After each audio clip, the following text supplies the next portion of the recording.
Hey folks, Doug Blake with Body Design University. Welcome to another weekly study session. And in today's video, I want to talk a little bit about Chapter 8, but I want to give you a general overview. I've been seeing a number of posts, and of course, we just hear it all the time anyway, about particular chapters that are difficult, that are challenging. Are we going to be seeing a lot of questions from this particular chapter or these particular chapters? Well, let me handle that one first. Please understand, there is no chapter in this textbook that you will not see at least one question from. It's not going to happen. There's a couple of chapters in here that are lower priority chapters, meaning they're not as heavily represented on the exam. But please do not think that there are any chapters in this textbook where you are not going to see a question, at least one question from, okay? The idea when an NCCA accredited organization puts together their textbooks and gets their accreditation so that they can administer certification exams, there are certain criteria that they must follow. Generally, company like ACE, they're going to have multiple exams, 4, 5, even 6 totally separate exams that are being administered on a regular basis. One of the reasons why, if you take the ACE exam on Monday and you fail it and you go to take it next Monday, the chances of you seeing that same exam with the same exact questions is almost impossible. It's just not going to happen. They have it designed that way so that you can't just memorize questions out of their exam. So I just wanted to make sure you get that, because again, I see lots of posts coming in. You've got folks saying 0 questions on this chapter, 0 questions on this chapter. Please do not go into that exam thinking that as long as you only study these 5 chapters, you're going to pass the exam. If you think that that's the case, good luck. Let me know, because I've never seen that happen. Never seen that happen. Now, it doesn't mean that you can't get lucky, right, and answer questions correctly that you did not know the answer to and you just guessed. There's always that possibility. But why would you take that chance? There's only 16 chapters in the textbook. I know there's a lot of info. But the point is I wanted to get that out of the way first, because again, I see it fairly often. It's something that needs to be addressed. Don't do that to yourself. Go through every chapter. Again, it doesn't mean that chapter 16, you're going to get 10 questions. Probably not. You might get 2 questions from chapter 16. You might get 1 question from chapter 12, but not from anything from chapter 13. But you might get 1 question from chapter 13 and not a question from chapter 12. You might get 12 questions from one chapter. I hope you get the idea. So don't go into it trying to skate around and take the easy way out. You need to know the material, and you need to take lots of practice exams, and you need to know how these questions are being asked. But okay, that was my introduction to Chapter 8. Now, look, if you go into our chapter level study, I go through basically the same thing that I want to talk about, but I want to reiterate some things for you when it comes to this particular chapter. And again, I see, a number of posts related to Chapter 8 in particular. Why? Because, let me pull the overhead. And for those of you that have already gotten here, you know what I'm talking about. There's a ton of information. Okay. So the one thing that I always recommend students do, no matter what your learning style is. Now, remember, you got to know what your learning style is, because if you don't, you're going to get frustrated. If you're not studying in a way that is specific to the way your brain gathers and holds on to information, you're going to get frustrated. So that's first and foremost. You got to know what your learning style is. So once you know that, then you can attack it the way you need to. But everybody, irrespective of learning style, you need to do the read, write, recite methodology, which is basically reading the material. You go through the entire chapter, however you're doing it, And then you rewrite those pertinent pieces of information. You do it over and over and over. And what ends up happening, the physicality of writing actually helps get it into your brain. I like to recite it because then that hits the audiological learning component as well. So just keep that in mind. But here's what I do with chapter 8, and this is what I'm going to recommend you do. So if you got your textbook, or if you have the digital copy, again, by the way, that's another thing. If you have the digital copy and you're not memorizing the information, you may want to go ahead and print out the digital copy. You may want to print it out so that you can physically write on it. It's the only problem I have with digital textbooks. Now, I've used them for myself in my education in classes that I've taken. But again, I would have printed out certain pages that I did not understand, or I would have taken notes appropriate to it. But if you're struggling and you're having problems memorizing, you may want to print some of this stuff out so you have it physically in front of you. But that's just a tip. So here's what I recommend you do. And I'm just using chapter 8 because there is a lot of information. Geez, look at the size of this chapter, right? That's a lot. That's a ton of material. Here's what I recommend you do. And I'm going to show you exactly the way I would do it.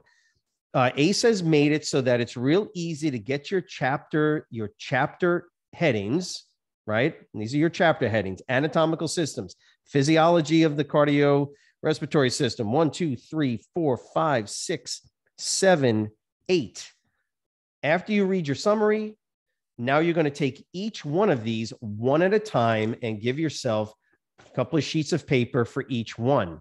Now, normally what I do is I literally will take each one of these and I'll write them down. So anatomical, and I'm writing it large. Obviously, I'd probably be using a pen or a pencil, but I'll write down anatomical systems. And that's what these sheets of paper are going to be for. And I'm going to bite off. I'm going to eat the elephant one bite at a time. Anatomical systems has the cardiovascular system and the respiratory system. I'm going to write that out. Now, yes, exactly. I'm going to go directly into it. Don't worry about any of this other stuff. And I'm going to hit anatomical systems, cardiovascular system. I'm going to read through it. By the way, there are bolded words. Those are the words generally that you want to write down and memorize. Write them down, rewrite them, make sure you know what they mean, right? And that's why ACE did that for you. They put that in there and bolded because they're important. Point is I'm showing you sort of the structural way that I go through and try and devour the information, so to speak. Okay. And again, when you get to a figure like this, it's entirely up to you if you want to redo this figure, if you want to just draw it out yourself. My recommendation is grab yourself some colored pencils and draw. But by the way, that's for visual learners. Audiological learners, that's not going to help you a whole lot. Now, I will say if you're a kinesiological or kinesthetic, not kinesiological, but kinesthetic learner, that might help as well, because remember, the physicality of this is what's important. By the way, here, you see that? For you kinesthetic learners that are frustrated because you can't go more than 10 minutes without having to get up and walk around, use this guy. So I squeeze that and I use it, and I basically just hold on to it while I'm writing and rewriting stuff, right? So I'll use the little squeezy ball. So you get through your structured information. Same thing with the heart. Yes, draw it, rewrite it. That's what's going to help you to memorize it. Get to the respiratory system. Once you get to the respiratory system and you get through that, draw your little lungs out. Maybe you want to rewrite the names over and over and over. Say it out loud. That's going to help you. You're done. Okay. That's that first part. And this is what I normally do when I'm in a textbook and I've got a lot of material that I'm trying to learn. I got to take a little bit at a time. So that's what I did. I just did that part of it. Now I'm not doing any of this. I'm only in anatomical systems. I'm going to write it, rewrite it over and over. All of the material that I thought was pertinent, I'm going to write down it, right, over and over. Once I'm done writing and rewriting the same stuff, I'm done. Once I've used up all that paper, you're done. Get rid of it.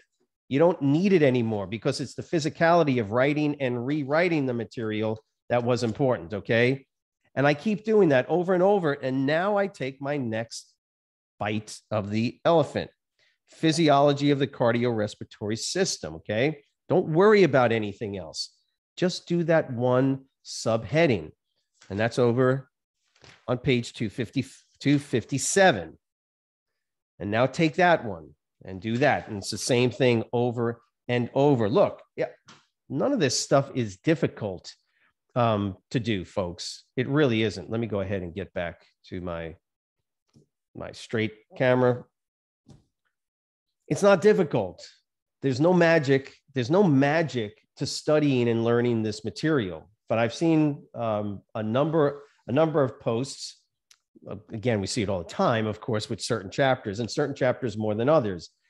But I've just seen a couple of folks that are like, chapter 8, man, I'm just, holy cow, I got through first couple of chapters, I'm good. And then bam, I get hit with tons of information. Okay, I get it.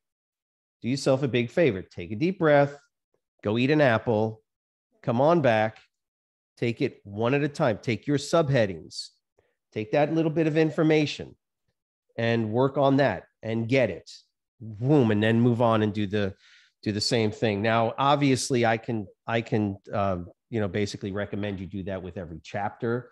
And I do, to be quite honest with you. It's just in chapter 8, because it's a very important chapter, that you really need to spend some time and energy. And by the way, when you get to areas that you're struggling with, that's when you post it into the group.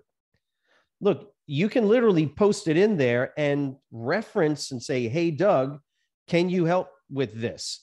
Or can you do a weekly study session on this? And the answer is absolutely yes, because if you're struggling with it, guess what? We've got 10,000 plus folks in this particular Facebook group.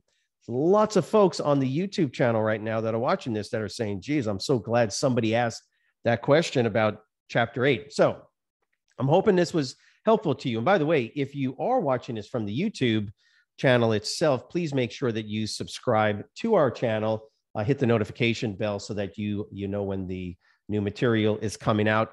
Leave comments below. Let us know how we do, and if these actual study sessions are helping you. If they're really helping you, let us know how they are helping you. And then you can go ahead and just let us know if we can help you with anything else in the textbook. Whew. It's always a pleasure to go over this material with you. Please let us know how we can assist, because remember, our goal is to help you to pass the ACE exam on the first shot. And we know there's a lot of you out there that are taking this for the first time. And I know that there's a lot of you out there also that you probably haven't studied for an exam, right, in a little bit of time, huh? Yeah, I know. So let's get you back on the horse. Let's get you studying properly, effectively, efficiency, so you're not getting frustrated. And just let us know, of course, how we can be of assistance. It's always a pleasure. Let us know how we can help. We will see you next week. Thanks.